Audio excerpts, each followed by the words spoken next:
హైదరాబాద్ ప్రజలు చీగొట్టి పంపించిండ్రు, గజ్వేల్ ప్రజలు చీగొట్టి పంపించిండ్రు, మల్కాజిగిరి ప్రజలు చీగొట్టడానికి సిద్ధంగా ఉన్నారు. మళ్ళీ ఒక కొత్త డ్రామా చేసి పంపుతాం.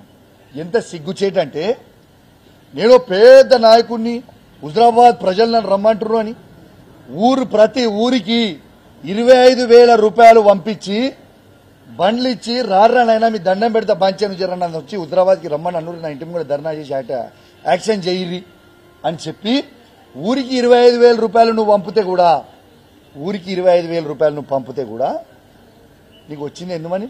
పట్టుమని 200 మంది కూడా లేరు. ఆ 200 మందికి ఇక్కడ కూర్చున్నంత మంది కూడా లేరు. దానికి టేబుల్ మీద ఎక్కి మాట్లాడతాను. ఊరిని పట్టుమని 200 మంది లేరు. నేను ఎవడు కోరుకుంటుండు, ఎవడు రావాలని కోరుకుంటుండు? నువ్వు చేసింది ఏంటిది? నువ్వు ఉన్నదేంటిది? ఈ యాక్టింగ్లు డ్రామాలు బంద్ చేయి. నువ్వు హుజరాబాద్ శనివి అని నిన్ను విడిచిపెట్టుకున్నారు. నిన్ను హుజరాబాద్ ప్రజలు ఎన్నడో మర్చిపోయారు. నువ్వు కొత్త నాటకాలు చేస్తే ఈ ఓవర్ వినడానికి లేదు. అచ్చా, ఇంకొక ఇంపార్టెంట్ విషయం, బట్టి విక్రమార్క ఫోటో. ఇంకోటి ఇంపార్టెంట్ విషయం ఏంటంటే, ఇప్పుడు ఈ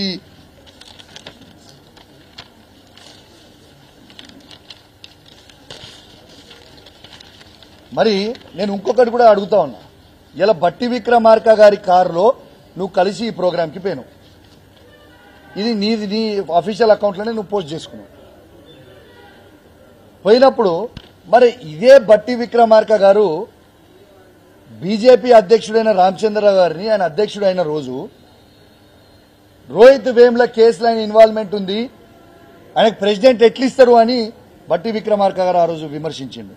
మరి ఈ బట్టి విక్రమార్కతో తిట్టించింది నువ్వేనా మిస్టర్ ఈటల రాజేందర్ అని నేను అడుగుతా ఉన్నాను. అంటే నువ్వు కాంగ్రెస్ పార్టీలోకి పోతున్నావు అయింది, రేపని వెళ్ళున్నాను ఏడజాలను దిక్కు. ఇప్పుడు ఆల్రెడీ కేసీఆర్ గారిని మోసం చేసినావు, టీఆర్ఎస్ కార్యకర్తలను మోసం చేసినావు, హుజరాబాద్ ప్రజల్ని మోసం చేసినావు. ఇప్పుడు నిన్ను నమ్ముకుని వచ్చిన టీఆర్ఎస్ ఇచ్చిపెట్టి బీజేపీలోకి వచ్చిన కార్యకర్తలను మోసం చేసినావు. ఇవాళ రేపు ఎల్లుంటో బీజేపీని కూడా మోసం చేస్తావు. ఇంత మోసపోయిన చరిత్ర నీది. అంత దారుణమైన చరిత్ర పెట్టుకున్నా చరిత్ర తెలుసా? నీ చరిత్ర ఎవరు తెలియదా బాబు?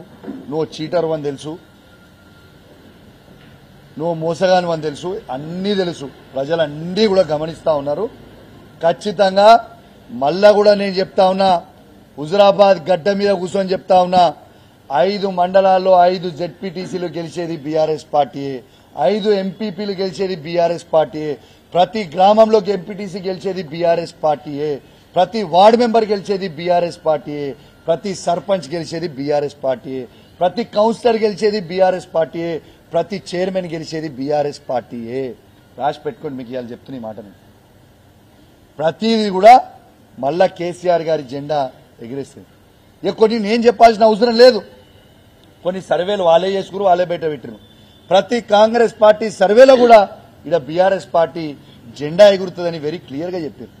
ఖచ్చితంగా నేను చెప్తా ఉన్నా, ఎస్, కేసీఆర్ గారి నాయకత్వంలో ఇక్కడ ఒక బాధ్యత కలిగా శాసనసభ్యునిగా ప్రతి బీఆర్ఎస్ టీఆర్ఎస్ కార్యకర్తని గెలిపించుకునే బాధ్యత నేను తీసుకుంటా. ప్రతి ఒక్కరిని కూడా గెలిపించుకొని తీసుకొని వస్తా అని కూడా ఈ సందర్భంగా తెలియజేస్తూ, అదేవిధంగా మళ్ళొక్కసారి చెప్తా ఉన్నా, 20 ఏళ్లు టీఆర్ఎస్ పార్టీ జెండా మోసిన నాయకులకి మొన్న ఈటల రాజేందర్ గారితో మోసపోయి మీరు ఆడ పోయి ఉండి ఇబ్బంది పడుతున్న నాయకులకు చెప్తా ఉన్నా, మేము ఎవరేమనుకోం. our gates are open. మీరు ఎప్పుడన్నా రావచ్చు, మీకు ఏది ఉన్నా కూడా ఫీల్ ఫ్రీ. మేమేం అనుకునేది ఏం లేదు, మీరు రావచ్చు. మీరు ఒరిజినల్లా మీరు కేసీఆర్ మీద మీ అందరికి ప్రేమ ఉందని నాకు కూడా తెలుసు. మీ అందరు కూడా మన టీఆర్ఎస్ బీఆర్ఎస్ పార్టీకి వాపస్ రావచ్చు. మిమ్మల్ని కేసీఆర్ కేటీఆర్ సార్ సమక్షంలో, హరీష్ రావు గారి సమక్షంలో తీసుకుపోయి కల్పించి మరీ మీకు స్వాగతం పలుకుతామని ఇవాళ హుజరాబాద్ గడ్డ మీద నుంచి ప్రతి వాళ్ళ కార్యకర్త కూడా చెప్తా ఉన్నాను. ఎందుకంటే పాపం వాళ్ళని తీసుకుపోయి మోసం చేస్తే వాళ్ళు ఆగమాగం ఉన్నారు. కాబట్టి ఈ సందర్భంగా తెలియజేస్తూ, ఇవాళ మీ క్లియర్గా మీ ద్వారా యావత్ తెలంగాణ ప్రజలు మొత్తం వినేలాగా ఇవాళ కేసీఆర్ గారిని ఏ విధంగా మోసం చేసిండో, హుజరాబాద్ ప్రజల్ని ఏ విధంగా మోసం చేసిండో, ఆయనతోని టీఆర్ఎస్ బీజేపీ కార్యకర్తలని ఏ విధంగా మోసం చేసిండో, ఇవాళ మళ్ళా రేపు బీజేపీని కూడా ఏ విధంగా మోసం చేయబోతుండో క్లియర్గా మీ ద్వారా అందరికి కూడా మీ ద్వారా చెప్పింది. మీ అందరు కూడా చూసిర్రు, విన్నరు. ఇక ప్రజలు కూడా నిర్ణయిస్తారని కోరుతున్నాం. ఇంకోటి కూడా అన్నాడు, నేను ఎమ్మెల్సీ విప్ ఉన్నప్పుడు ఆయనని ప్రోటోకాల్ ఎమ్మెల్యేగా ఉండి ఆయన పిలవలేదట. నువ్వు రాక నీ అహంకారం పెరిగిపోయి దీనికి పిలిచేది అధికారులు. ప్రతిసారి నీకు ప్రతి ప్రోగ్రాం ఉన్నప్పుడు, ఆనా నేనే ఎమ్మెల్సీ ఉన్నా, నేనే విప్పుకున్నా, ఎవ్రీ ప్రోగ్రాంకి ప్రతి ప్రోగ్రాంకి ఇక్కడ ఉన్న శాసనసభ్యునిగా ఆయనను పిలిచిండ్రు. ఆయన రాలే, అహంకారంతో రాలే. ఇలా అదే అధికారులు నన్ను ఫోన్ చేసి మీరు రాండి అని పిలిస్తే నేను బరాబర్ ప్రతి గవర్నమెంట్ ప్రోగ్రాంకి నేను పోతున్నా. నువ్వు రాక నీకు అహంకారం పెరిగిపోయి పిలవలేదు అన్నాడు. మరి నిజం చూపిస్తావానే? ఇప్పుడు శీలా పలకాలు అన్నీ ఉన్నాయి, మేము పెట్టిన అన్నీ అట్లనే ఉంటాయి. నువ్వు ఎమ్మెల్యేగా ఉండి బీజేపీ పార్టీలో గెలిచిన ఎమ్మెల్యేగా ఉండి నీ పేరు పెట్టలేదంటే నేను ముక్కు భూమికి రాకుతాను, ఎమ్మెల్యే పదవికి రాజీనామా చేస్తా. లేకుంటే నువ్వు నీ ఎంపీ పదవికి రాజీనామా చేస్తావా చెప్పు? ఏ ఒక్క శీలాఫలకం మీదైనా నువ్వు ఎమ్మెల్యే ఉన్నప్పుడు నీ పేరు లేకుండా పెట్టినామని ఒక్కటి చూపించినా నా ఎమ్మెల్యే పదవికి నేను రాజీనామా చేస్తా, లేకుంటే నీ ఎంపీ పదవికి నువ్వు రాజీనామా చేయాలి. లేకుంటే ఉట్టిగా నోటికి వచ్చినట్టు నువ్వు మాట్లాడతాం, మేము బురద జల్లి మీదేసిపోతాం అంటే ఇక్కడ ఎవడు ఊకునేటోడు ఎవరు లేడు. నువ్వు పెద్ద చీటర్వి, నువ్వు ప్రతి కులాన్ని చీటింగ్ చేస్తావు, ప్రతి ఒక్కరిని చేస్తావు. నీ అంత పెద్ద చీటర్ ఈ ప్రపంచంలో లేడు. You are labelled as cheater. రేపు రాబోయే ఎన్నికలలో నువ్వు ఏడ కూడా గెలవలేవు, అయిపోయింది నీ పని, కథం అయిపోయింది. ఇది రాసి పెట్టుకో. హుజరాబాద్ ప్రజలు చీగొట్టిరు, గజ్వేల్ ప్రజలు చీగొట్టిరు, రేపు మల్కాజిరి ప్రజలు కూడా చీగొట్టడానికి రెడీ ఉన్నారు. ఇవాళ నువ్వు హుజరాబాద్ గడ్డ మీద హుజరాబాద్ ప్రజలు కూడా నీకు రాజకీయ భిక్ష పెడితే నువ్వు షామీర్పేట్ గడ్డ అన్నావు, ఇక్కడ ఉన్న గడ్డ మీద ఉన్న అడ్డా అన్నావు. ఇవాళ ప్రజలు మొత్తం కూడా మా హుజరాబాద్ నియోజకవర్గంలో ఉన్న 2,50,000 మంది ఓటర్లు, ప్రతి ఒక్కరు కూడా ఈ మాటని మీరు గమనించాలి.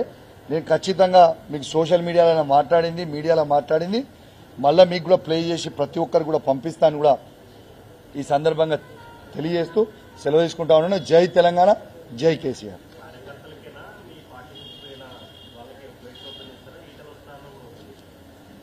బ్రదర్, ఈటల వస్తా అంటే ఓపెన్ చేస్తారా చేయ అనేది నా పరిధిలో లేని అంశం. అది మా నాయకుడు కేసీఆర్ గారు, కేటీఆర్ గారు, హరీష్ రావు గారు డిసిషన్ తీసుకోవాల్సిన అంశం. నా చేత లేదు. ఒకటి. రెండోది, గేట్స్ ఓపెన్ అండ్ నా పరిధిలో ఏం వర్క్ ఉందంటే, నా పరిధి స్థాయి ఏంటంటే సినా నన్ను అడిగిన క్వశ్చన్ మంచిగా ఉంది. నా పరిధి స్థాయి ఏంది? నా నియోజకవర్గం నా పరిధి. నేను ఒక శాసనసభ్యుని. పాపం మా టీఆర్ఎస్ పార్టీ జెండా కేసీఆర్ గారి మీద ప్రేమ ఆ టీఆర్ఎస్ కార్యకర్తలకు పోయిన వాళ్ళకు ఉన్నది. అప్పుడు ఈటల రాజేందర్ గారు వాళ్ళని మోసం చేసి మబ్బబెట్టి అప్పుడు బీజేపీలకు తీసుకుపోయారు. పాపం ఇప్పుడు వాళ్ళు గిలగిల కొట్టుకుంటుండి మోసం చేశారు. కాబట్టి వాళ్ళందరికీ కూడా ఒక బాధ్యత కలిగిన శాసనసభ్యునిగా, ఒక కేసీఆర్ గారి శిష్యునిగా వాళ్ళందరికీ కూడా నేను స్వాగతం పలుకుతా ఉన్నాను. మళ్ళా రమ్మని చెప్పి చెప్తా ఉన్నాను. ఏ యాంగిల్లో మేము ఒక్కటేద్దాం? మా టీఆర్ఎస్ కార్యకర్తల వరకు అదే పడుతున్నాం. ఎందుకంటే మా జెండా మోసారు కదా బ్రదర్ 20 ఏళ్ళు. మాకు కూడా ప్రేమ ఉంటుంది కదా మా కార్యకర్తల మీద. రమణన్న, మా 20 ఏళ్ళు మా కేసీఆర్ గారు జెండా మోసినప్పుడు మాకు కూడా ప్రేమ ఉంటుంది కదా వాళ్ళ మీద. రమ్మని చెప్తున్నాం. Nothing wrong.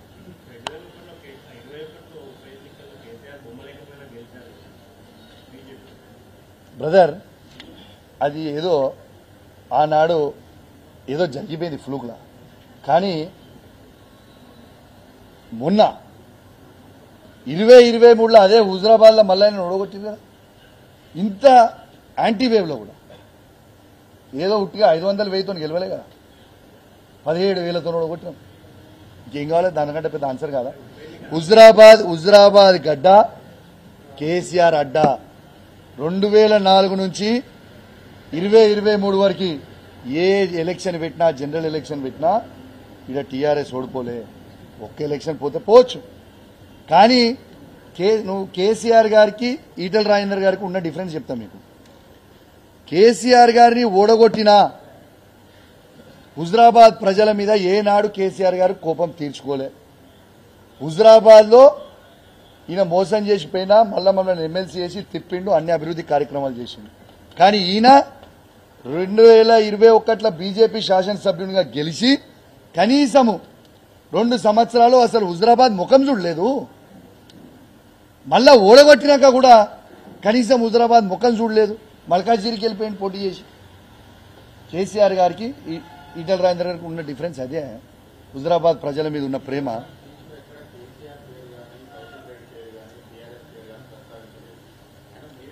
భాస్కర్ గారు మీరు సరిగ్గా చూడండి ప్రెస్ మీటు.